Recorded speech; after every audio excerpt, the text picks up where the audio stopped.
पिछली बार हमने screening guideline देखा है कि कैसे मेंटल इलनेसेस को हम स्क्रीन कर सकते हैं हमारे ओपीडी में। सेकंड जो हमारा सेशन था उसमें हमने देखा कि कैसे डायग्नोस्टिक गाइडलाइंस कैसे हम मेंटल इलनेसेस को डायग्नोस कर सकते हैं। लास्ट ईयर भी हमने पेशेंट विद मेंटल इलनेसेस को आइडेंटिफिकेशन सीखा और अभी डायग्नोस्टिक गाइडलाइन भी हमारा हो चुका है इस दिस ईयर में। तो आई होप कि हम हमारे पीएससी पर एज़ मेडिकल ऑफिसर हम पेशेंट्स के मेंटल इलनेसेस को डायग्नोस करें और हमारे आईएचएमएस सिस्टम में या फिर पेशेंट रिकॉर्ड डाटा में हम उसको डालें। हर एक मेडिकल ऑफिसर इंचार्ज को एक गूगल शीट दिया गया है जिसके अंडर में डिस्ट्रिक्ट मेंटल हेल्थ प्रोग्राम के तहत आपको आइडेंटिफाइड पेशेंट, डायग्नोस्ड पेशेंट के नंबर्स देना है और मोस्ट ऑफ द पीएससी से वो 0-0 आ रहे हैं। मैं एक बार आपको बता दूँ कि एविडेंसेस ये कहते हैं और ख़ास करके जो रिसर्च हमारे इंडिया में हुआ है, हमारे ओपीडी का 20 टू 25% जो फुटफॉल होता है, उसमें से 20 टू 25% मेंटल इलनेसेस उनको होते हैं। ये mental illnesses individual mental illnesses हो सकते हैं या फिर अकम्पनिंग जो मेडिकल इलनेसेस है, उनके साथ कोमॉर्बिड भी हो सकते हैं। जो इंडिविजुअल मेंटल इलनेसेस है, शायद हम उनको डायग्नोस नहीं कर पा रहे हैं, क्योंकि वो प्रेज़ेंट हो रहे हैं किसी सोमैटिक सिम्पटम्स से और हम उसे मेंटल इलनेसेस रूल आउट नहीं कर पा रहे हैं। तो ये हमारा फेल्योर है। तो आई होप कि अगली बार जब हम गूगल शीट भरेंगे, तो वहाँ 0-0 नहीं आएगा। मैं बहुत ही सिंपल एक करवा दूँगा कि एक टेबल मैं ग्रुप में सेंड करूँगा, महेश जी के हेल्प से, जहाँ आप कॉमन मेंटल हेल्थ डिसऑर्डर और सीवियर मेंटल हेल्थ डिसऑर्डर का डायग्नोस्टिक कोड है, आईसीडी-11 डायग्नोस्टिक कोड वो मैं दूँगा, जिससे आप आईएचएमएस सिस्टम में फीड अप कर सकते हैं, जिससे आप आपके रिकॉर्ड सिस्टम अगर आपके पास आईएचएमएस नहीं है, तो आपके रिकॉर्ड सिस्टम में फीड कर सकते हैं और वो आंकड़ा आपको हर महीने के एंड में डीएमएचपी की जो गूगल शीट है, वहाँ आपको देना है।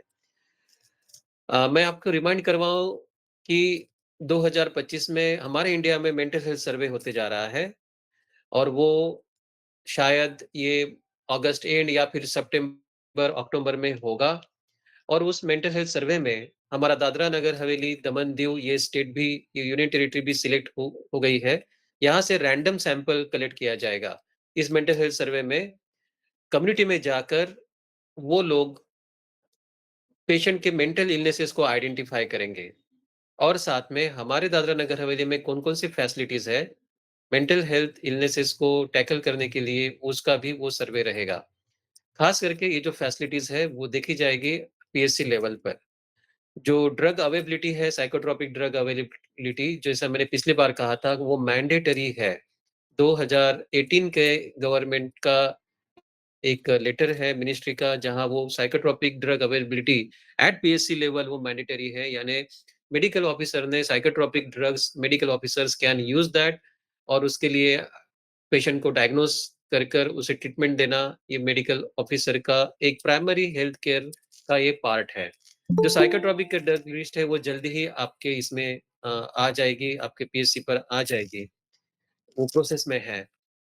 और जब मेंटल हेल्थ सर्वे होगा, उस सर्वे में अगर हमारी पीएचसी सिलेक्ट किया जाता है, आपकी पीएचसी सिलेक्ट किया जाता है, तो उसमें यही देखा जाएगा कि क्या आपके पास वो साइकोट्रोपिक ड्रग्स है या फिर आपके पास क्या वो जो गाइडलाइन है, जो सॉफ्ट कॉपी भेजी गई थी क्लिनिकल शेड्यूल की आपके ग्रुप पर वो गाइडलाइन की हार्ड कॉपी बनाकर आप अपने टेबल पर रखिए और उस हिसाब से पेशेंट को डायग्नोस भी कीजिए। जो स्क्रीनर है उसका यूज़ कीजिए, जो डायग्नोस्टिक गाइडलाइन दी गई है उसका यूज़ कीजिए और पेशेंट को डायग्नोस कीजिए और वो रिकॉर्ड फॉर्म में रखिए।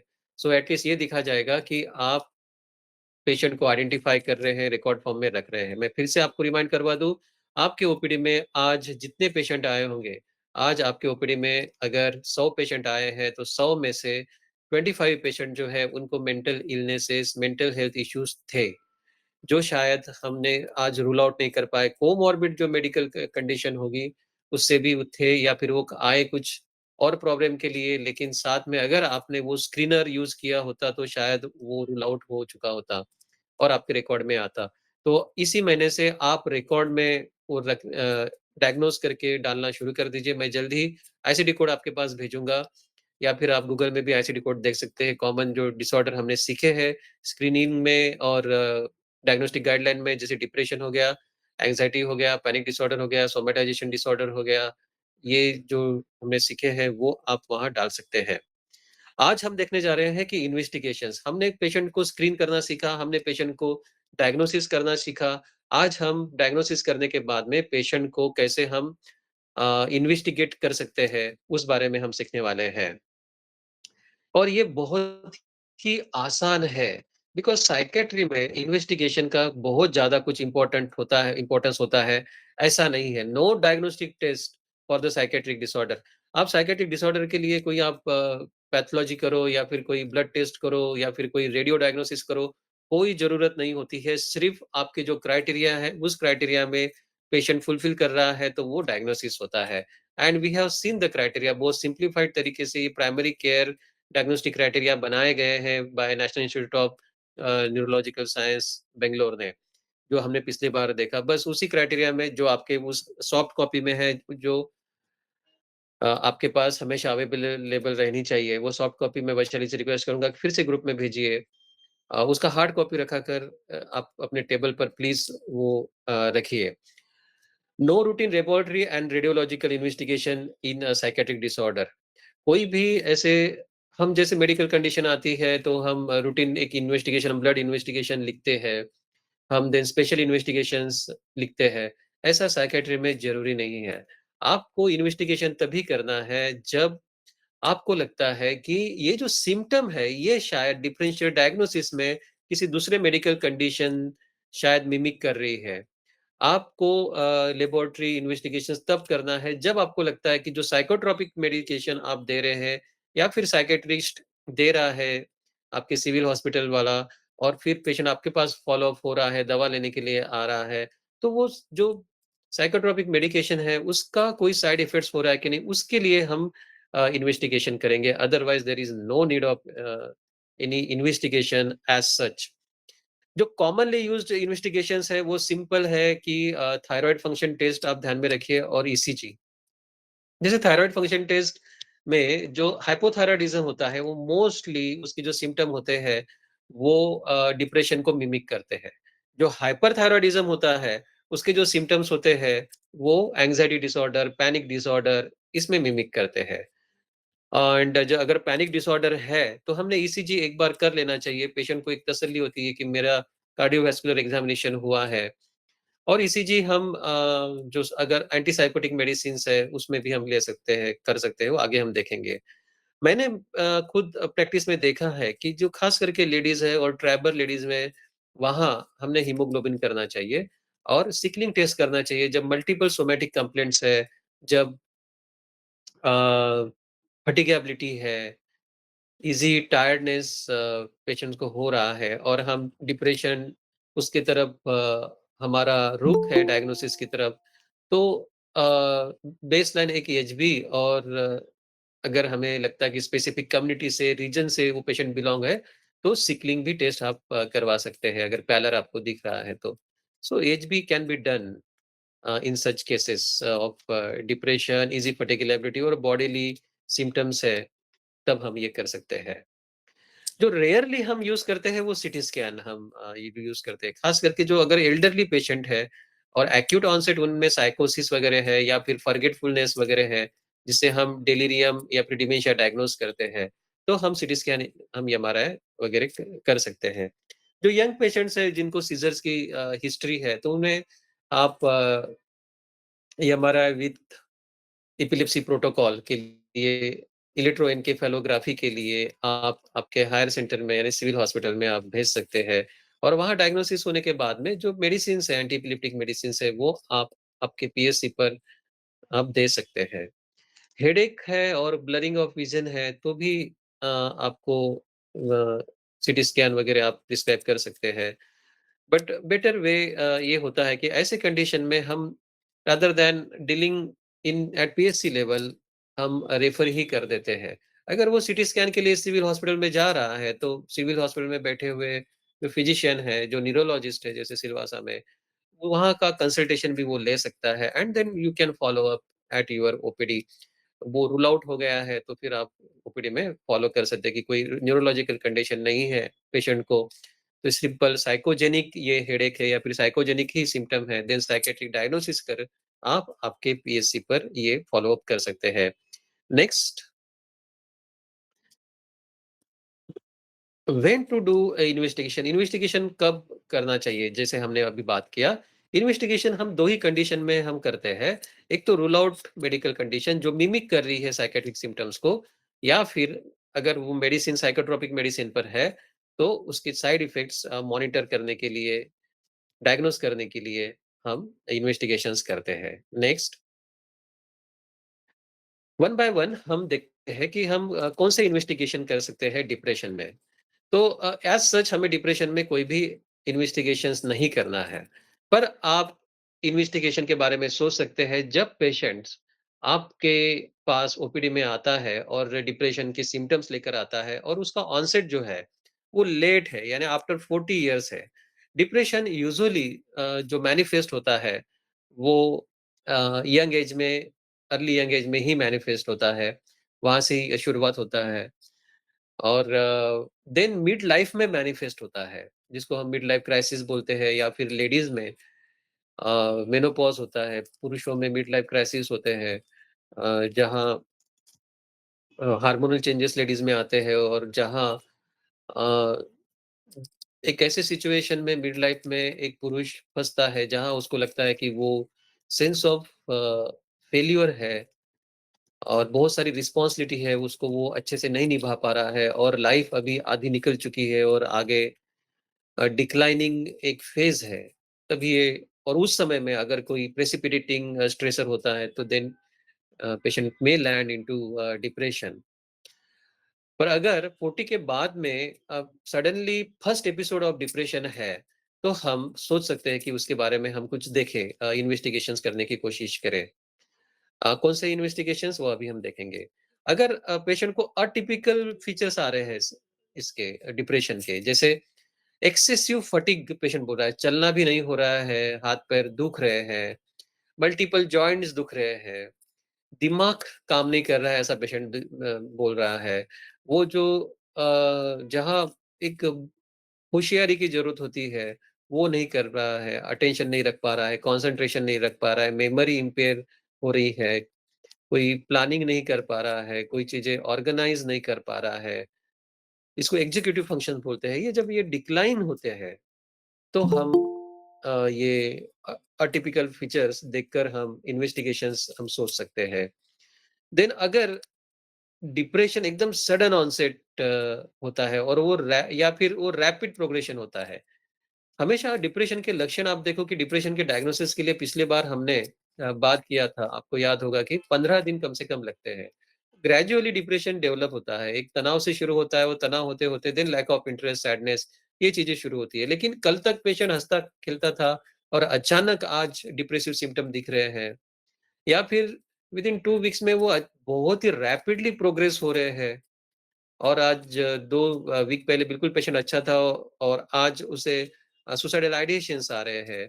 सो then we can think about the investigate further कि ये कोई मेडिकल कंडीशन हो सकती है जो मिमिक कर रहा है डिप्रेसिव सिम्पटम्स के लिए। आपने डायग्नोसिस किया डिप्रेशन और आपने ट्रीटमेंट दिया और 3 वीक हो चुके हैं और पेशेंट को कोई रिस्पॉन्सेज़ नहीं है। एडिक्वेट डोसेज़ में हमने मेडिसिन दिया है।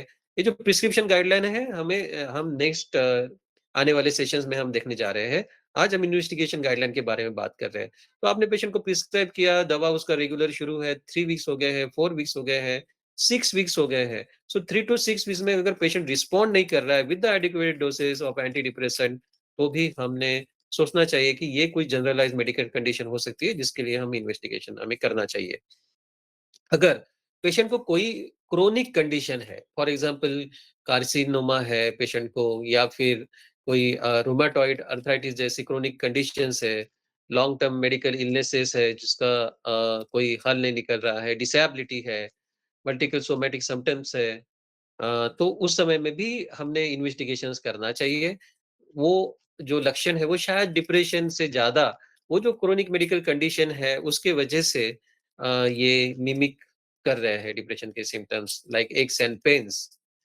कुछ न्यूरोलॉजिकल साइन्स अगर हमें दिखती है, जैसे कि हेडेक है, मेमोरी लॉस है, गेट डिस्टर्बेंसेस है, ट्रेमर्स जैसे चीज़ें हैं, तो हम ये कर सकते हैं।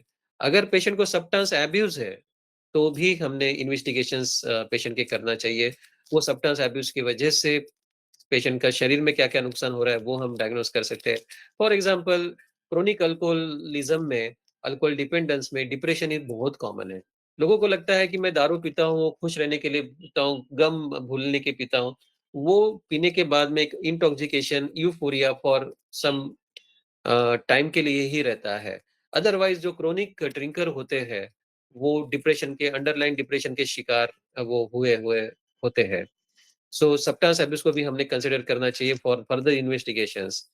अगर फैमिली हिस्ट्री है, पर्सनल हिस्ट्री है कि एंडोक्राइनल डिसऑर्डर है, ऑटो इम्यून डिसऑर्डर है, न्यूरोलॉजिकल डिसऑर्डर है, तो ऐसे पेशेंट में भी हमने वो जो डिसऑर्डर उसकी फैमिली हिस्ट्री है, उसके बारे में इन्वेस्टिगेशंस हम कर सकते हैं।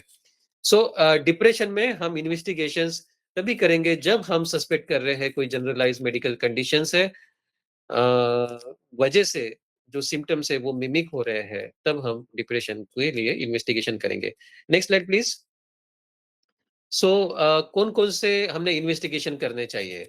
सो कोई भी पेशेंट आपके पास जब आता है और वो फटीग, पैलर, क्रोनिक मैलेस, खास करके लेडीज़ लोग ऐसे आती है और आप पैलर देख रहे हैं और उसमें आपको अगर दिख रहा है कि पैलर है, उस समय में शायद ये एनीमिया भी हो सकता है, शायद ये सिकलिंग भी हो सकता है अगर पर्टिकुलर एरिया से वो बिलॉन्ग कर रहे हैं, तो आप कंप्लीट ब्लड काउंट तो करना ही है। क्रोनिक इन्फेक्शन भी पेशेंट्स को रहते हैं, जैसे एक दाँत का इन्फेक्शन है और उस वजह से हेडेक हो रहा है, सर दर्द हो रहा है, ये सब दुख रहा है और एक्स एंड पेन्स हो रही है। मैंने ये भी देखा है कि पेशेंट्स को ट्यूबरकुलोसिस है और ट्यूबर वेट लॉस हो रहा है और डायग्नोसिस नहीं हो रहा है। कफ जो है, वो बहुत ही कम आ रहा है या फिर बहुत ही ड्राई कफ सा है, पता नहीं चल रहा है। सिग्निफिकेंट कफ नहीं है, स्पुटम नहीं है, परंतु वेट लॉस हो रहा है और वो जो इवनिंग फीवर है, इवनिंग फीवर की वजह से मैलेज़ और बॉड एक ऐसा उसको महसूस होता है और वो डायग्नोसिस ही नहीं हुआ है। एक अच्छे से वर्किंग लेडी को मैंने देखा है, एक अच्छे हायर पोस्ट पर वर्किंग लेडी जिसका डायग्नोसिस नहीं हुआ, 3-4 मंथ्स तक उसने वो सहन कर रही है और उसको वो डिप्रेशन जैसा उसको लग रहा था कि ये डिप्रेशन है या फिर साइकोजेनिक जो भी फंक्शनल जिसको बोलते हैं, ऐसे वो सिम्पटम दिख रहे हैं और जब हमने उसका ईएसआर, सीबीसी सिंपल सीबीसी किया, ईएसआर बढ़ा हुआ दिखा, देन वेट लॉस की हिस्ट्री मिली and then evening fever monitor किया गया, फिर मॉन्टूर टेस्ट वगैरह जो आईजीजी, आईजीएम इससे फिर वो डायग्नोसिस हुआ and now she is all right. So ये भी हमें कंसीडर हम कर सकते हैं। बहुत सारे जो अफ्लुएंट लोग होते हैं और वेजिटेरियन होते हैं, खास करके हम गुजराती लोगों में वहाँ विटामिन बी 12 की डिफिशियंसी दिखती है और विटामिन बी 12 में कुछ सिम्पटम्स कॉग्निटिव डिक्लाइन ये होती है और खास करके विटामिन बी 12 एल्डरली लेडी है या फिर एल्डरली जेंटलमैन है और वो वेजिटेरियन है, तो विटामिन बी 12 लेवल हम कर सकते हैं। बहुत बार जो मिडल एज्ड लोग होते हैं, जो थोड़ा-सा हमें वेट गेन वाले दिखते हैं, ओबेस दिखते हैं और खा-पी के बिल्कुल मस्त रहते हैं और कभी-कभी ज़िंदगी में इन्वेस्टिगेशन नहीं किया है, ब्लड शुगर नहीं दिख रहा है और वो लेथार्जिक फ़ील कर रहे हैं, साइकोमोटर रिटार्डेशन जैसा दिमाग काम नहीं कर रहा है और ज़्यादा नींद जैसा आ रहा है, भारीपन-सा लग रहा है। ऐसे अगर आप देखते हैं तो आप डायबिटीज़ कंसीडर कर सकते हैं, तो HbA1c ये टेस्ट हम उस समय में कर सकते हैं। जो पेशेंट्स हैं, जिनका कॉग्निटिव डिक्लाइन है, यानी दिमाग काम नहीं कर रहा है, ऐसा लग रहा है, थोड़ा-सा कभी-कभी अल्टर्ड सेंसोरियम में पेशेंट जाता है, जिसको कन्फ्यूजन बोलते हैं हम। वेट लॉस हो रहा है, भूख कम लग रही है और बहुत लंबे समय से है, तो शायद ये हमने किडनी डिसफंक्शन भी ये हो सकता है और हमने रीनल फंक्शन टेस्ट हमने उस समय में करनी चाहिए। अल्कोहलिक पेशेंट्स हैं और वो इसमें डिप्रेशन की सिम्पटम दिख रहा है, तो वो कोर डिप्रेशन भी रह सकता है, अल्कोहलिज़्म इंड्यूस्ड डिप्रेशन भी रह सकता है या फिर वो मिमिकिंग कोई लिवर डिसऑर्डर है, वो भी वो रह सकता है, क्रोनिक लिवर डिसऑर्डर है, वो भी रह सकता है। तो लिवर फंक्शन टेस्ट भी हम वैसे कंडीशन में कर सकते हैं। अ, हाइपोथायरॉयडिज़्म में जैसे मैंने कहा वहाँ ऐसा होता है, तो लिथार्जी अगर है, तो हम हाइपोथायरॉयडिज़्म भी कर सकते हैं। लेकिन अगर लिथार्जी है, चिड़चिड़ापन लिथार्जी भी है लेकिन चिड़चिड़ापन भी है और थोड़ा-सा बोन्स, जॉइंट्स ऐसे पेन हो रहा है, कॉन्स्टिपेशन हो रहा है, तो ये पैराथायरॉइड डिज़ीज़ भी हो सकती है, जो कि most of the times rare होती है। जो क्रोनिक डिसऑर्डर होते हैं, जैसे रूमेटॉइड अर्थराइटिस जैसे ऑटो इम्यून डिसीज़ेज़, वहाँ भी ये सिम्पटम्स हमें मिमिक कर सकते हैं, जैसे जो डिप्रेशन में सोमैटिक सिम्पटम्स होते हैं वो। तो ऐसे कंडीशन में हमने कुछ इन्वेस्टिगेशंस लाइक ईएसआर एटलीस्ट और सीआरपी सी रिएक्टिव प्रोटीन ये हम कर सकते हैं। मैंने अक्सर देखा है कि जो पेशेंट को हार्ट अटैक आया है और वो ट्रीटमेंट पे है बीटा ब्लॉकर और एसी इनहिबिटर्स ऐसे, तो ऐसे पेशेंट को भी डिप्रेसिव सिम्पटम्स मैंने देखा है। एक तो हार्ट अटैक आता है तो पूरी ज़िंदगी चेंज होती है। हर पर्सन को लगता है कि मेरे साथ ऐसा कभी नहीं होता है। मेरे साथ मृत्यु और मैं इसका बहुत बड़ा फ़ासला है, वो कभी सोचता नहीं है उसके बारे में। लेकिन जब हार्ट अटैक आता है तो उसके लिए बहुत बड़ा शॉकिंग होता है ये चीज़ें, ट्रॉमेटिक होता है ये चीज़ें, तो वो डिप्रेशन के लिए वो वल्नरेबल होता है। साथ में ये जो मेडिसिन्स है वो भी डिप्रेशन कॉज़िंग उसमें साइड इफ़ेक्ट्स हो सकते हैं। सो जिनको हार्ट अटैक आ चुका है या फिर जिनको स्ट्रोक हुआ है, उनको भी सीवीई हुआ है, उनको भी डिप्रेसिव सिम्पटम्स कोमॉर्बिड होते हैं, तो ऐसे इसमें भी हमने इन्वेस्टिगेशंस उस बारे में करने चाहिए। Next slide please.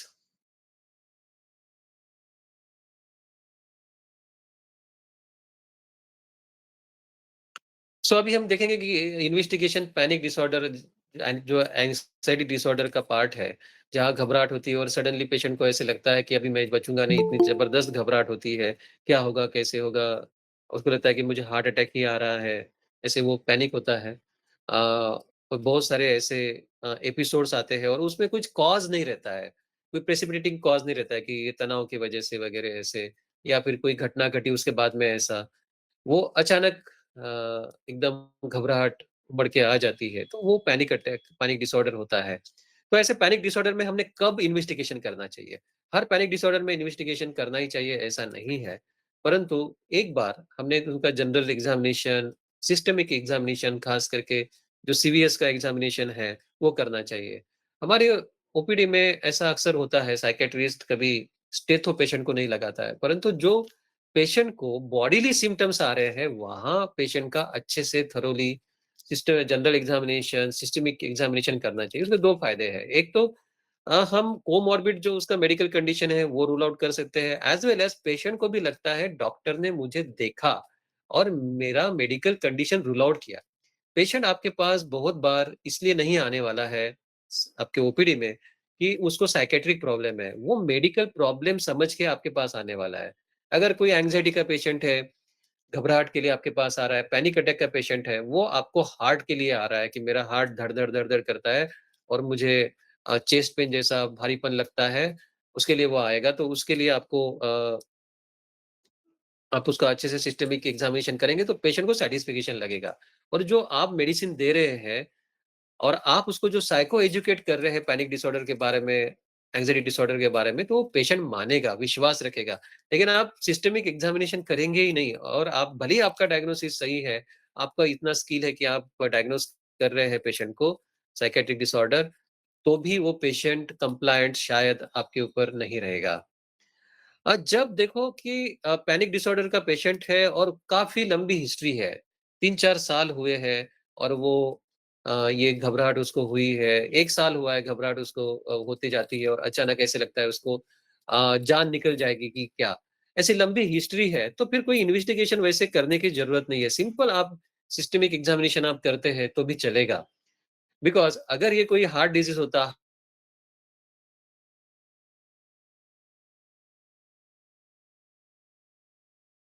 हुए होते हैं, मेडिकल कॉम्प्लिकेशंस हुए होते हैं। तो ये itself time rules out that it is not the medical condition and we can directly start the medication because वहाँ से अगर आप इकोकार्डियोग्राफी के लिए भेज रहे हो, वहाँ से आप अगर इन्वेस्टिगेशन के लिए भेज रहे हो, पेशेंट को बिना कारण आपके सिविल हॉस्पिटल तक जाना पड़ेगा। सो जो पेशेंट आपके पास आ रहा है और जिसे एक घबराहट, पाल्पिटेशंस, भारीपन, चेस्ट का भारीपन ऐसे सिम्पटम्स आपको है, तो फिर आप ईसीजी कर सकते हैं। एक ब्लड शुगर लेवल भी आप उनका कर सकते हैं, थायरॉइड फंक्शन टेस्ट भी आप कर सकते हैं और ये मैंडेटरी नहीं है। जब वो 1 और 2 एपिसोड आ चुके हैं, पेशेंट को नया-नया वो पेशेंट आपके पास आया है, तो मात्र आप उसको थोड़ा-सा जब फर्स्ट टाइम आ रहा है, उस समय में आप ये इन्वेस्टिगेशन कर लीजिए। लेकिन वो पेशेंट बार-बार आपके पास आ रहा है और बहुत पास्ट की हिस्ट्री है, लंबी हिस्ट्री है, तो ये करने की ज़रूरत नहीं है। लेकिन फर्स्ट टाइम आपके पास पेशेंट आ रहा है, तो सिंपल हम पीएससी पर ईसीजी आराम से उसका कर सकते हैं। पेशेंट को भी सैटिस्फैक्शन रहेगा और आपका भी कोई हार्ट रिलेटेड इश्यूज़ जो है वो रूल आउट हो जाएगा। थायरॉइड फंक्शन टेस्ट में हम हाइपरथायरॉयडिज़्म खास करके देखते हैं, जहाँ हाइपरथायरॉयडिज़्म में पाल्पिटेशंस अ, जो आते हैं वो अ, पैनिक डिसऑर्डर जैसे मिमिक करते हैं। जो पेशेंट की इरिटेबिलिटी है, वो भी साइकियाट्रिक सिम्पटम को मिमिक करते हैं। सो थायरॉइड फंक्शन टेस्ट भी हम एंग्ज़ायटी डिसऑर्डर, खास करके पैनिक डिसऑर्डर में हम कर सकते हैं। नेक्स्ट ब्लड शुगर लेवल भी हमें करना चाहिए क्योंकि ब्लड शुगर लेवल में अगर हाइपोग्लाइसीमिया पेशेंट को हो रहा है, अगर पेशेंट कुछ अ, एंटी डायबिटिक मेडिसिन पे है, तो पेशेंट क्या करता है कि मेडिसिन ले लेता है लेकिन लाइफ़स्टाइल मॉडिफ़िकेशन उसको किसी ने बताया होता है कि खाना कम खाओ, डाइटिंग करो और डाइटिंग वो कम करता है, वो खाना वो कम लेता है। तो उतना डोज़ तो उतना ही रहता है लेकिन खाना कम ले रहा है तो हाइपोग्लाइसेमिया में भी जा सकता है। या फिर जो जैसे I don't know exact the terminology पर एक रिवर्स हाइपोग्लाइसीमिया होता है कि शुगर लेवल एकदम से बढ़ जाती है, उसके बाद में अचानक तुरंत वो शुगर लेवल एकदम लो हो जाती है।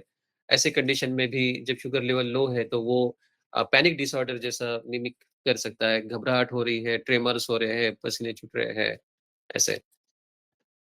Next slide please. Somatisation disorder. Previous slide जाइए। यस, नेक्स्ट, इसकी नेक्स्ट। सोमेटाइजेशन डिसऑर्डर तो सोमेटाइजेशन डिसऑर्डर बहुत ही कॉमन प्रेजेंटेशन है हमारे पीएससी पर। उसके लिए कोई भी इन्वेस्टिगेशन की ज़रूरत वैसे नहीं है। परंतु मेरे हिसाब से आप पेशेंट को अच्छा खासा समय दीजिए। आप उनको दिखाइए कि आप उनके सिम्पटम्स पर विश्वास कर रहे हैं। तुरंत शुरू मत हो जाइए कि ये जो सिम्पटम्स है ये बिना कारण के हैं, ये आपका वहम है, ये साइकियाट्रिक सिम्पटम है, मेंटल इलनेसेस का सिम्पटम है, ऐसा मत बोलिए। आप पूरा का पूरा उसका सिस्टमैटिक एग्ज़ामिनेशन कीजिए, जनरल एग्ज़ामिनेशन कीजिए, जिससे पेशेंट को सैटिस्फैक्शन ये मिले कि डॉक्टर ने मुझे अच्छी तरह से वो देखा है। भले ये सिम्पटम्स आपको वेग लगे, परंतु आप ये कर सकते हैं। दूसरी बात कि कुछ कंडीशंस है जैसे कि हाइपोथायरॉयडिज़्म में भी वेग सिम्पटम्स होते हैं। अगर जैसे मैंने कहा कि इन्फेक्शन में जो ख़ास करके क्रोनिक इन्फेक्शन है, जैसे मैंने वो ट्यूबरकुलोसिस की केस बताई, उसमें भी ऐसे वेग सिम्पटम्स होते हैं। इवन डायबिटीज़ में मैंने देखा है कि पेशेंट इनसोम्निया, ये भारीपन वग़ैरह ऐसा महसूस करता है। इवन एक्स एंड पेन्स भी डायबिटीज़ में हो सकते हैं, पैथिकल पेन वगैरह ऐसे। हाइपरटेंशन में भी पेशेंट को नींद नहीं आना और सर भारी रहना, चेस्ट भारी रहना, ऐसे सिम्पटम्स, चिड़चिड़ापन रहना, ऐसे सिम्पटम्स हो सकते हैं। जो कार्सिनोमा में अगर वो डायग्नोस नहीं हो रहा है और क्रोनिक 2-3 महीने हो चुके हैं और वेट लॉस वगैरह हो रहा है, तो ये सिम्पटम्स ऐसे हो सकते हैं। तो सोमेटाइजेशन डिसऑर्डर में कि हमेशा ऐसे ही करना ही चाहिए, ऐसा नहीं है। जनरल एग्ज़ामिनेशन, सिस्टमिक एग्ज़ामिनेशन से भी काम आपका हो सकता है, परंतु कुछ चीज़ें अगर आपको एडिशनल दिखाई देती है पेशेंट के साथ, जो मेडिकल कंडीशन मिमिक कर रही है सोमैटिक डिसऑर्डर को, तो वहाँ आपने इन्वेस्टिगेशंस आप सजेस्ट कर सकते हो और ख़ास करके दिमाग में रखिए hypothyroidism, chronic infections, diabetes, hypertensions, even carcinoma also. क्या कर कौन-सी इन्वेस्टिगेशन कर सकते हैं? ब्लड टेस्ट आप कर सकते हैं। Then liver function test, renal function test, CRP, जो न्यू पेशेंट है, वहाँ आप कर सकते हैं। और जो लॉन्ग स्टैंडिंग हिस्ट्री है, जो पेशेंट की हिस्ट्री है बहुत समय के बाद बहुत समय से पेशेंट ऐसा हो रहा है, बहुत सारे डॉक्टरों को दिखाया है, इसके पहले भी बहुत सारे इन्वेस्टिगेशन किया है। उनको इन्वेस्टिगेशन बिल्कुल भी मत कीजिए। हाँ, पेशेंट आपके पास पहली बार आ रहा है, तो ज़रूर आप जनरल एग्ज़ामिनेशन, सिस्टमैटिक एग्ज़ामिनेशन देख सकते हैं, डायरेक्ट मेडिसिन शुरू कर सकते हैं, अगर रिस्पॉन्ड नहीं कर रहा है तो इन्वेस्टिगेशन कर सकते हैं या फिर इन्वेस्टिगेशन भी आप फर्स्ट टाइम आ रहा है तो कर लीजिए। कौन-सा इन्वेस्टिगेशन? सिंपल जो बेसलाइन इन्वेस्टिगेशन है वो कर लीजिए और सीआरपी प्रोटीन आप देख लीजिए। अगर सब ठीक है so there is no any uh, maybe ये पूरा सोमेटाइजेशन डिसऑर्डर है, नो एनी मेडिकल डिसऑर्डर और वो सोमेटाइजेशन डिसऑर्डर का ट्रीटमेंट आप 3 टू 4 वीक्स 3 टू 6 वीक्स के दौरान पेशेंट रिस्पॉन्ड करता है, तो आपका डायग्नोसिस भी वैसे भी कन्फर्म हो जाएगा। और जो लॉन्ग स्टैंडिंग हिस्ट्री है, तो ऐसे पेशेंट में कोई इन्वेस्टिगेशन करने की ज़रूरत नहीं है। आप सिस्टमिक एग्ज़ामिनेशन, जनरल एग्ज़ामिनेशन करते हैं और सिंपल सीबीसी भी करते हैं, तो पेशेंट को फ़ायदा ये होता है कि उसका आपके ऊपर विश्वास आता है कि डॉक्टर ने मुझे अच्छी तरह से देखा, तो फिर आप जो साइकोट्रोपिक मेडिसिन उसे दिए जा रहे हैं, उसके ऊपर उसका अच्छा कॉम्प्लायंस रहेगा। Next, next slide please. साइकोसिस में हम क्या इन्वेस्टिगेशंस कर सकते हैं? तो साइकोसिस में हम कोई भी इन्वेस्टिगेशंस ये आपको बहुत बड़ी यहाँ लिस्ट दिख रही होगी, जो आपको दिख भी नहीं रहा होगा। पर ये कोई भी इन्वेस्टिगेशन करने की ज़रूरत साइकोसिस में नहीं है अनलेस एंड अंटिल आपको कोई न्यूरोकॉग्निटिव साइन अगर दिखता है तो। न्यूरोकॉग्निटिव साइन यानी क्या? अगर आपको कोई अल्टर्ड सेंसोरियम वाले फीचर्स उसको दिखते हैं या फिर कॉग्निटिव डिक्लाइन यानी उसकी जो होशियारी है, दिमाग का काम है, वो अगर उसका कम-कम होते जा रहा है, तो फिर आप इस बारे में सोच सकते हैं इन्वेस्टिगेशंस के बारे में। अगर फर्स्ट एपिसोड ऑफ साइकोसिस है, तो अ, हो सकता है कि ये किसी ऑर्गेनिक कॉज़ से भी ऐसा होता है। जैसे फर्स्ट एपिसोड ऑफ साइकोसिस अगर कोई बच्चा है, उसको जल्दी साइकोसिस नहीं होता है। छोटे बच्चे हैं, वो साइकोसिस में नहीं जाते हैं। रेयरली ऐसा होता है। या फिर कोई एल्डरली है, उसको साइकोसिस हुआ है और उसको पहले कभी किसी साइकोसिस की पागलपन की कोई हिस्ट्री नहीं थी। तो ऐसे कंडीशन में आप इन्वेस्टिगेशन कर सकते हैं टू रूल आउट द ऑर्गेनिसिटी। यानी कोई बच्चा है जो फर्स्ट एपिसोड आ रहा है या फिर कोई एल्डरली पर्सन है जो फर्स्ट एपिसोड आ रहा है, उसमें हम इन्वेस्टिगेशन कर सकते हैं। कौन सी इन्वेस्टिगेशन कर सकते हैं? सिंपल सीबीसी कीजिए, renal function test, liver function test, thyroid function test और अगर अ, इनमें वेजिटेरियन है और न्यूट्रिशनल इश्यूज़ है तो विटामिन बी 12 भी आप कर सकते हैं। और यंग बच्चा है तो ड्रग्स स्क्रीन आप कर सकते हैं, यूरिन ड्रग स्क्रीन, पर पीएचसी लेवल पर कोई करने की ज़रूरत नहीं है। आप बच्चे को ड्रग की हिस्ट्री लीजिए, डी एडिक्शन के बारे में मोटिवेट कीजिए और डिटॉक्सिफिकेशन करने के लिए आपके सिविल हॉस्पिटल में आप भेज सकते हैं। तो जो लेट ऑनसेट साइकोसिस है, अगर 40 साल के बाद में जैसे हमने देखा उस समय में हमें अ, डिप्रेशन में हमने देखा कि उस समय में हम मेडिकल कंडीशन को रूल आउट कर रहे हैं, वैसे ही साइकोसिस में भी अगर 40 के बाद में फर्स्ट टाइम अगर साइकोसिस आ रहा है, तो हमने CT scan, TSH level, vitamin B 12, LFT ये हम कर सकते हैं। ये डिमेंशिया के लक्षण हो सकते हैं, ब्रेन से संबंधित लक्षण हो सकते हैं, थायरॉइड से संबंधित लक्षण ऐसे हो सकते हैं। अगर डेलिरियम लाइक फीचर्स है, तो डेलिरियम ये एक प्रकार से इमरजेंसी है, ये ध्यान में रखिए। ये न्यूरोलॉजिकल इश्यूज़ हो सकते हैं, एन्केफेलोपैथी, इन्फेक्शन, मेटाबॉलिक कॉजेज़ हो सकते हैं। यानी बॉडीली कहीं मेडिकल कॉज़ है और मेडिकल कॉज़ की वजह से मेटाबॉलिक चेंजेस हो रहे हैं ब्लड में और उस वजह से ब्रेन डिसफंक्शन हो रहा है, तो ये डेलिरियम है। यहाँ साइकोट्रोपिक मेडिसिन से ट्रीट करते मत बैठिए। We need to find it out कि डेलिरियम भले ही साइकियाट्री के सिम्पटम्स दिखा रहा है, परंतु उसका जो कॉज़ है, वो मेडिकल कॉज़ वो रहने वाला है। डिलीरियम आप सबने देखा होगा, जैसे कि अल्कोहल विथड्रॉवल डिलीरियम देखा होगा आपने या फिर लिवर फेल्योर का डिलीरियम देखा होगा। कुछ जनरलाइज़ कंडीशन में आपने डिलीरियम देखा होगा कि जहाँ पेशेंट का अल्टर्ड सेंसोरियम रहता है, पेशेंट डिसओरिएंटेड रहता है टाइम, प्लेस टू पर्सन में, पेशेंट को हैलुसिनेशंस आ रहे हैं या फिर सेडेशन लाइक उसका बर्ताव होता है, कन्फ्यूजन स्टेट में पेशेंट होता है। तो ये डेलिरियम के लक्षण है जहाँ अल्टर्ड कॉन्शियसनेस जब होता है। डिमेंशिया में क्या है, डिमेंशिया में दिमाग काम नहीं कर रहा है परंतु कॉन्शियसनेस जो है, वो पूरा फुल कॉन्शियसनेस उसे है ना? तो ये डिमेंशिया और डेलिरियम में ये फ़र्क है। तो altered consciousness with the psychotic symptoms कभी भी आपको दिखता है तो best way is to refer the patients. ये इन्वेस्टिगेशंस यहाँ आपके पीएचसी लेवल पर नहीं हो पाएँगे। कुछ-कुछ सीज़र जो है वो आप अपने पीएचसी लेवल पर आप ये ट्रीट कर सकते हैं। समझो कि एक पेशेंट है और उसको विजुअल और ऑल्फैक्टरी हैलुसिनेशंस आ रहे हैं एपिसोडिकली, कि सडन ऑनसेट उसको ये नाक में स्मेल आता है और विजुअल हैलुसिनेशंस होने लगते हैं और उसका अल्टर्ड सेंसोरियम उसका थोड़ा-सा होता है साथ में। तो ये टेम्पोरल लोब एपिलेप्सी भी हो सकता है या फिर वो ब्रेन की ट्यूमर रिलेटेड भी हो सकता है। सो उसे आप सिविल हॉस्पिटल में फर्दर इन्वेस्टिगेशंस के लिए आप भेज सकते हैं। जैसे मैंने कहा कि कॉग्निटिव डिक्लाइन है, यानी दिमाग काम नहीं कर रहा है, कंसंट्रेशन, अटेंशन, प्लानिंग, ऑर्गनाइजेशन, ये जो दिमाग के फंक्शंस है वो नहीं कर पा रहा है, मेमोरी ये नहीं कर पा रहा है, तो ये डिमेंशिया ये हो सकता है। उस समय में हम ये हमारा ब्रेन पेशेंट से करवा सकते हैं। और एक बार आप यहाँ भेज सकते हैं आपके न्यूरोलॉजिस्ट में अगर अवेलेबल है या फिर फिजिशियन में अवेलेबल है सिविल हॉस्पिटल में, then you can follow it up at your PHC level. अगर अ, आप ट्रीटमेंट दे रहे हैं और ट्रीटमेंट काम नहीं कर रही है, साइकोसिस का पेशेंट है और आपने ट्रीटमेंट दे रहे हैं सिंपल हैलोपेरिडोल, प्रोमिथाजिन जो अभी आने वाले सेशंस में हम देखेंगे कि कैसे ट्रीटमेंट देना है और वो साइकोसिस अच्छा हो ही नहीं रहा है, तो भी आपने अलर्ट होकर पेशेंट को रेफर कर देना चाहिए।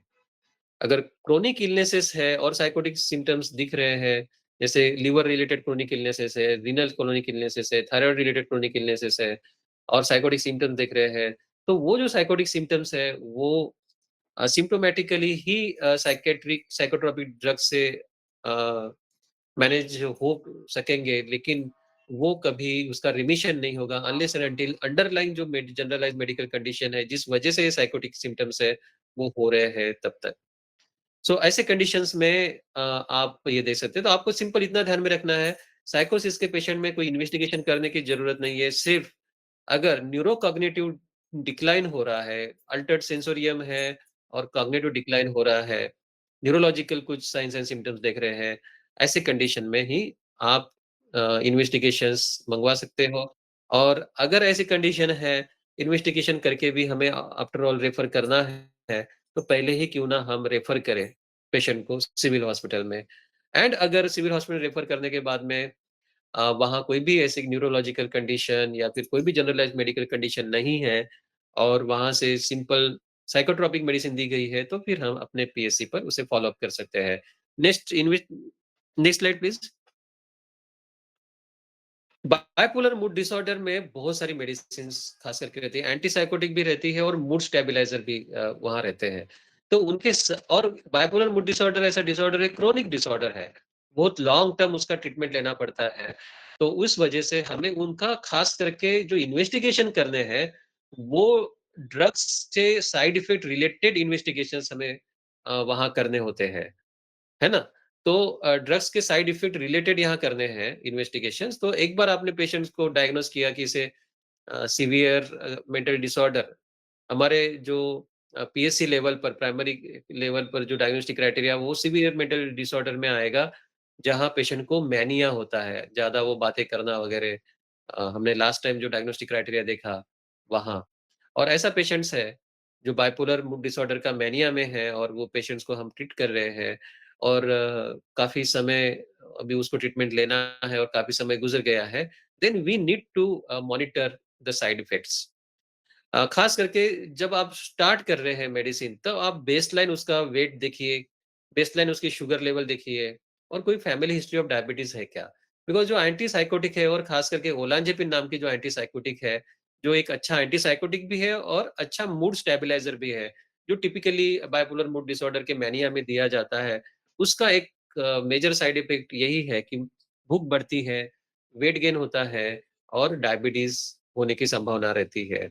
तो इसीलिए वेट, शुगर लेवल और फैमिली हिस्ट्री ऑफ डायबिटीज़ ये बेसलाइन लेवल पर ही शुरुआत में ही लेना है और वो मेंशन करना है। जब ट्रीटमेंट शुरू है, तब आप वेट उसका मॉनिटर कीजिए। फ्रीक्वेंटली आप वेट अगर बढ़ रहा है, तो शुगर लेवल आप उसका चेक कीजिए। कंप्लीट हीमोग्राम आप कर सकते हैं अगर पेशेंट डायवाल्प्रोएट सोडियम पर है। डायवाल्प्रोएट सोडियम एक मूड स्टेबलाइज़र है जो आगे हम देखने वाले हैं आने वाले सेशंस में जो मैनिया में हम यूज़ करते हैं डायवाल्प्रोएट सोडियम। तो वहाँ उसका one of the side effect है कि जहाँ डब्ल्यूबीसी काउंट और प्लेटलेट काउंट ये लो हो जाता है। ऐसे पेशेंट्स मैंने देखे हैं। अ, तो ये भी हम डायलप्रेट सोडियम पे क्रोनिकली अगर पेशेंट है, तो उसका कंप्लीट हीमोग्राम इंटरमिटेंटली हम कर सकते हैं। डायलप्रेट सोडियम में लिवर फंक्शन टेस्ट भी करना चाहिए, वो लिवर को भी इश्यूज़ आ सकते हैं। लिथियम हमारे गाइडलाइन में नहीं है as a medical officer giving the psychotropic medicine, giving treatment for the psychiatric illnesses, पर लिथियम एक अच्छा मूड स्टेबलाइजर है। लेकिन उसका टॉक्सिसिटी भी होता है, उसको एक रेंज में रखना होता है। तो जो पेशेंट लिथियम में है और वो उसको फ्रीक्वेंटली सीरम लिथियम लेवल हमें मॉनिटर करनी पड़ती है। पेशेंट से इन्वेस्टिगेशन करवाना पड़ता है। और हमें रीनल फंक्शन टेस्ट और थायरॉइड फंक्शन टेस्ट भी मॉनिटर करना पड़ता है जब पेशेंट लिथियम में है। हो सकता है आप लिथियम तो नहीं दे रहे हैं, परंतु जो साइकियाट्रिस्ट सिविल हॉस्पिटल में बैठे हैं, उन्होंने लिथियम पर पेशेंट को रखा है और वो अभी पीएचसी पर आपके पास आ रहे हैं, तो आपको ये बात ध्यान में रखनी पड़ेगी कि lithium is hepatotoxic, lithium is uh, altering the thyroid function, lithium is altering the renal function. जब पेशेंट एंटीसाइकोटिक पे है, तो थोड़ा-सा ईसीजी भी हम कर सकते हैं। अगर पेशेंट को कोई हार्ट रिलेटेड इश्यूज़ हमें दिखते हैं, पेशेंट को अगर हाइपरटेंशन ऑलरेडी है या फिर हार्ट रिलेटेड इश्यूज़ ऑलरेडी है और पेशेंट एंटीसाइकोटिक भी है, जैसे ओलांज़ेपिन हो गया, रिस्पेरिडोन हो गया, तो फिर क्यूटियापिन हो गया, तो फिर हम ये देख सकते हैं। और ख़ास करके ईसीजी में क्यूटी प्रोलॉन्गेशन ये हमें देखना पड़ता है। जो क्यू वेव है और टी वेव है, इसका जो डिस्टेंस है, वो थोड़ा-सा वो बढ़ जाता है that we need to monitor. अगर कोई हार्ट रिलेटेड पेशेंट कंप्लेंट कर रहा है, जो अ, ट्रीटमेंट पर है। Quetiapine is also a mood stabiliser, olanzapine की जगह के लोग क्यूटियापिन देते हैं, तो उसमें फिर हम ईसीजी कर सकते हैं। यूजुअली मेरा कहना ये है कि बाइपोलर मूड डिसऑर्डर रहे या फिर कोई भी साइकियाट्रिक डिसऑर्डर रहे, आपको 2 ही चीज़ों के लिए इन्वेस्टिगेशन सजेस्ट करने हैं। एक, अगर ये जो सिम्पटम्स है, ये सिम्पटम किसी दूसरे मेडिकल कंडीशन से तो नहीं हो रहे हैं, उसको रूल आउट करना है। यानी जो साइन्स आपको दिखते हैं दूसरे मेडिकल कंडीशन के, तभी आपको ये ब्लड इन्वेस्टिगेशंस करवाने हैं, है ना? और दूसरा, अगर क्रोनिकली पेशेंट साइकोट्रोपिक मेडिसिन्स पर है, खास करके बाइपोलर मूड डिसऑर्डर में मैनिया में पेशेंट है, तो उस समय में आपको ये ब्लड इन्वेस्टिगेशन करना है to check the side effects, to monitor the side effects of the medicines. Next slide please. Alcohol use disorder के काफ़ी सारे पेशेंट्स आपके पास आते हैं। तो जब पेशेंट आपके पास आ रहा है और आपको पता है ये क्रोनिक अल्कोहलिज़्म का पेशेंट है जो अल्कोहल डिपेंडेंट है, तो ऐसे कंडीशन में आप सीबीसी तो करेंगे ही, लिवर फंक्शन टेस्ट भी आप कर सकते हैं। ये RFT, gamma glutide transferase, electrolyte, blood glucose ये करने की ज़रूरत नहीं है, बट ब्लड ग्लूकोज़ आप कर सकते हैं। CBC, then blood glucose and ALFT high. जैसे सीबीसी में आप करेंगे तो हीमोग्लोबिन कम पेशेंट को मिल सकता है। सेकंड, जो मीन कार्पस्कुलर वॉल्यूम है, वो बढ़ता है, एमसीवी जो लेवल है वो बढ़ जाती है, वो 90 के अबोव हो जाती है क्रोनिक अल्कोहलिज़्म अल्कोहलिक पेशेंट्स में। अ, उससे पता चलता है कि ये पेशेंट का उसके बॉडी पर बुरा असर हो रहा है। एलएफटी आपको पता ही है। एलएफटी हमारे यहाँ इज़िली अवेलेबल है पीएचसी पर। गामा ग्लूटामिल ट्रांसफरेज़ जो स्पेसिफिक है, अल्कोहल इंड्यूस्ड जो डैमेज हो रहा है लिवर उसके लिए, परंतु गामा ग्लूटामिल ट्रांसफरेज़ शायद अवेलेबल नहीं होता है, तो you can do the LFT. Blood glucose level, अक्सर लोग खाना कम खाते हैं और हाइपोग्लाइसेमिया में पेशेंट जाते हैं। दूसरी बात, जब पेशेंट विथड्रॉवल में जाता है, पूरी बॉडी की ग्लूटामिनर्जिक एक्टिविटी की वजह से पूरी बॉडी की एक्टिविटी बढ़ जाती है। पूरे मसल्स जो है वो ट्रेमर्स वगैरह ये हो जाते हैं और फिर हाइपोग्लाइसेमिया पेशेंट्स को हो जाता है और हाइपोग्लाइसेमिया की वजह से सेकेंडरी फिर डैमेजेस हो सकते हैं। तो हमें भी ये बात ध्यान में रखनी है कि जो पेशेंट्स आपके पास आ रहा है उसका ब्लड ग्लूकोज़ लेवल कितना है, वो आप देख सकते हैं और उस हिसाब से देन पेशेंट को आप ग्लूकोज़ प्रोवाइड कर सकते हैं। अगर आपको साइन्स ऑफ लिवर फेल्योर और जॉन्डिस दिखते हैं, तो ऑफ कोर्स आप एलएफटी तो करेंगे ही, पीटी-आईएनआर करेंगे ही और एक सिविल हॉस्पिटल में भेज के अल्ट्रासाउंड एब्डोमेन भी आप करवा सकते हैं। अगर पेशेंट अल्टर्ड सेंसोरियम में है, आपको पता है कि पेशेंट अल्कोहल डिपेंडेंट है, लेकिन आपके पास जो आ रहा है वो अल्टर्ड सेंसोरियम में आ रहा है, न्यूरोलॉजिकल साइन्स दिख रहे हैं, तो सेरम अमोनिया आप कर सकते हैं। और बेटर वे अल्टर्ड सेंसोरियम में है, जैसा मैंने कहा न्यूरोलॉजिकल साइन्स दिख रहे हैं, रेफर टू फिजिशियन। अगर पेशेंट अल्कोहल यूज़ में है और एनीमिया में है, तो सीबीसी आप कर सकते हैं, मिन कार्पुस्कुलर वॉल्यूम सीबीसी में ये होता है। सीरम विटामिन बी12 लेवल करने की वैसे ज़रूरत नहीं है। डायरेक्टली आप बी12 की दवाइयाँ दे सकते हैं। थायमिन की दवाइयाँ पेशेंट को देनी चाहिए। थायमिन ये अ, विटामिन है जो कार्बोहाइड्रेट मेटाबॉलिज्म में यूज़ होता है और वो डिप्लेट होता है, खास करके विथड्रॉवल में उसका डिप्लेशन होता है। देन हमारे ब्रेन में मैमेलरी बॉडी नेक्रोसिस होता है because of the deficiency of the thiamine in withdrawal. तो अगर आप ट्रीट कर रहे हैं और पेशेंट ने दारू छोड़ दिया है, तो उल्टा कॉम्प्लिकेशन हो सकता है। ऐसे समय में आपको इंजेक्शन थायमिन उसको देना है। ऑप्टिन्यूरॉन करके आएगा, ओरल भी आप दे सकते हैं, पर आपके पीएससी पर अवेलेबल शायद होगा, इंजेक्शन थायमिन 100 मिलीग्राम, वो आप दे सकते हो और बहुत सस्ता आता है। एक ज़माने में वो ₹5 का ही कुछ ऐसे मिलता था और उससे हम बहुत बड़ा कॉम्प्लिकेशन जो है, लाइफ लॉन्ग एक कॉग्निटिव डिसफंक्शन की डिसेबिलिटी हम प्रिवेंट कर सकते हैं। एंड देन इंजेक्शन थायमिन देने के बाद में 25% डेक्सट्रोज़ दो अगर पेशेंट डायबिटिक नहीं है। वो जो डेक्सट्रोज़ है 100 एमएल अगर आप डेक्सट्रोज़ दे रहे हैं, वो हाइपोग्लाइसेमिया प्रिवेंट करेगा और फर्दर डैमेज भी वो प्रिवेंट करेगा। अगर आपको मॉनिटर करना है कि अभी पेशेंट्स तो ने तो दारू छोड़ी है, लेकिन लीवर का फंक्शन वो अभी सुधर रहा है कि नहीं, तो फिर आप गामा ग्लूटामिल ट्रांसफरेज़ का मॉनिटरिंग कर सकते हैं। सो अल्कोहल यूज़ डिसऑर्डर में भी एज़ सच कोई भी इन्वेस्टिगेशंस करने की ज़रूरत नहीं है, परंतु आप अगर इन्वेस्टिगेशन करते हैं और पेशेंट को प्रोवाइड कर सकते हैं, तो पेशेंट को एक आईना आप दिखा सकते हैं कि ये तुम्हारा स्टेटस है और इस स्टेटस के हिसाब से आपको दारू छोड़ना बहुत ही ज़रूरी है। नेक्स्ट एल्डरली पेशेंट हमारे पास आते हैं और उस समय में हमें मैंडेटरीली कुछ इन्वेस्टिगेशंस आप कीजिए। वहाँ मात्र आपको इन्वेस्टिगेशन के लिए संकुचित नहीं रहना है। जैसे ही पेशेंट आपके पास आता है, वो डिप्रेशन में भले वो पेशेंट आए, वो एंग्ज़ायटी में वो पेशेंट आए या फिर कुछ पेशेंट डिलीरियस होते हैं, डिमेंशिया के पेशेंट होते हैं, उनमें आप CBC, sugar, electrolyte, kidney function test कर सकते हैं। विटामिन डिफिशियंसी हमारे पास अवेलेबल नहीं होती है, directly you start with the जो विटामिन ज़रूरी होती है, जैसे कि vitamin B12, folic acid, vitamin D3 ये आप प्रोवाइड कर सकते हैं। डिमेंशिया है, यानी पेशेंट का पूरा कॉन्शियसनेस पूरा है, लेकिन फॉरगेटफुलनेस है, तो फिर आप सीटी एमआरआई स्कैन कर सकते हैं। डिलीरियम में हमने देखा है, best way delirium is emergency best way to refer the patient. अगर एंग्ज़ायटी है तो हमें ये पता क रखना चाहिए कि पेशेंट को सेकेंडरी जनरलाइज़्ड मेडिकल कंडीशंस भी हो सकती है, जैसे कि मैंने स्ट्रोक के बारे में बताया। पार्किंसंस डिज़ीज़ भी पेशेंट को आप सिम्पटम्स आपने देखना चाहिए साइन्स एंड सिम्पटम्स। कभी-कभी पार्किंसंस डिज़ीज़ अर्ली स्टार्ट में पता नहीं चलते हैं, लेकिन जो सिम्पटम्स है वो एक प्रकार डिप्रेशन के लगते हैं कि एकदम साइकोमोटर रिटार्डेशन आ रहा है पेशेंट को या फिर एंग्जायटी के भी लगते हैं। ट्रेमर से तो ऐसा लगता है कि वो पेशेंट को एंग्जायटी है, तो वो ना छूट जाए हमारे से।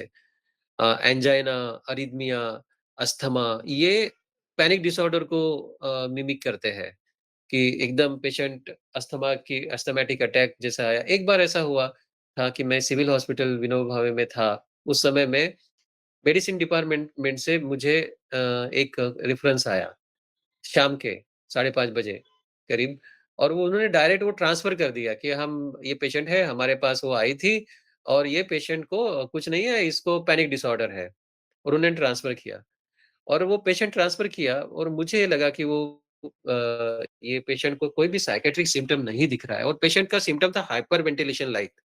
वो बहुत ही से गास्पिंग लाइक वो साँसें ले रही है। उनके हिसाब से मेडिसिन के हिसाब से वो सब कुछ सही सही था। मैंने क्या किया, मेरे पास पेशेंट आने के बाद में I didn't give any single psychotropic medicine. मैंने इन्फॉर्म किया कि मुझे नहीं लग रहा है ये सैपो और रेफर बैक ऐसे लिखा, लेकिन उन्होंने नहीं, नहीं, there is no any active medical management ऐसा वहाँ उन्होंने लिखा था। और मैंने बिल्कुल कोई भी साइकोट्रोपिक मेडिसिन पेशेंट को नहीं दी and patient died at 12:30 in night. अगर मैंने कोई साइकोट्रोपिक मेडिसिन दिया होता और पेशेंट का डेथ हुआ होता तो वो मेडिसिन से हुआ होता, ऐसा ये होता। So that condition probably was the respiratory failure she was suffering from, या फिर कोई अस्थमैटिक कुछ होगा, या फिर कोई हार्ट रिलेटेड होगा जो लंग्स को अफेक्ट कर रहा है। सो ऐसे कंडीशन में जब आपको लगता है, सो बेटर कि आप उसको सिविल हॉस्पिटल में भेजें। वहाँ से पेशेंट रेफर बैक होकर जब आए तो फिर आप फ़ॉलो अप उसे कर सकते हो।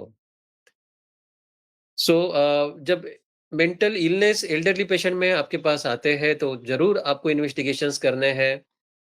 जैसे सीबीसी, शुगर, इलेक्ट्रोलाइट बहुत बार उनका न्यूट्रिशन बराबर नहीं होता है, पानी पीना बराबर नहीं होता है, इलेक्ट्रोलाइट इम्बैलेंस होने की ज़्यादा उनको संभावना पेशेंट्स को होती है। किडनी फंक्शन भी उनका करना चाहिए और विटामिन डेफिशिएंसी स्टेट भी देखना चाहिए कि न्यूट्रिशन अगर बराबर नहीं है तो।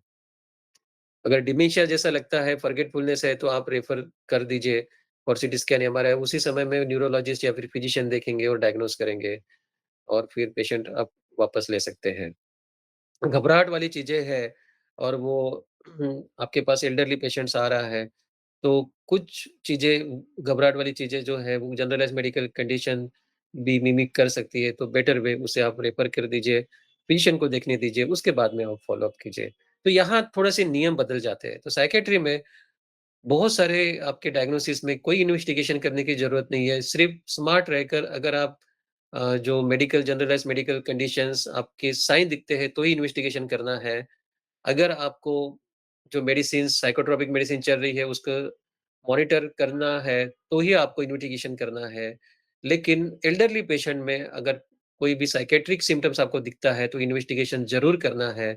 बेटर वे कि फिजिशियन को एक बार रेफर करे और रूल आउट करे कोई ऑर्गेनिसिटी ऑर्गेनिसिटी यानी ब्रेन रिलेटेड प्रॉब्लम, या फिर रूल आउट करे कोई जनरलाइज़्ड मेडिकल कंडीशन। अगर वो नहीं है, तो वहीं से पेशेंट सिविल हॉस्पिटल में ही वो साइकियाट्रिस्ट अवेलेबल है तो वहाँ से वो देखेगा और वो कंटिन्यू मेडिसिन को रखेगा। So thank you very much. Enjoy your Saturday. Thank you. You have given me your precious time of Saturday to me. मुझे पता है बारिश है, बारिश बहुत एन्जॉयबल होती है, परंतु एक डॉक्टर के लिए बारिश का समय थोड़ा-सा बिज़ी और हेक्टिक जाता है। बहुत सारे पेशेंट्स बढ़ गए हैं। अ, तो उस समय से आप अपने लिए भी कुछ थोड़ा-सा समय निकालिए और सैटरडे को एन्जॉय कीजिए, लाइफ़ को एन्जॉय कीजिए, मेंटली हेल्दी रहे। Thank you very much. कुछ अगर क्वेश्चन्स है तो आप मुझे मेरे व्हाट्सएप पर पूछ सकते हैं।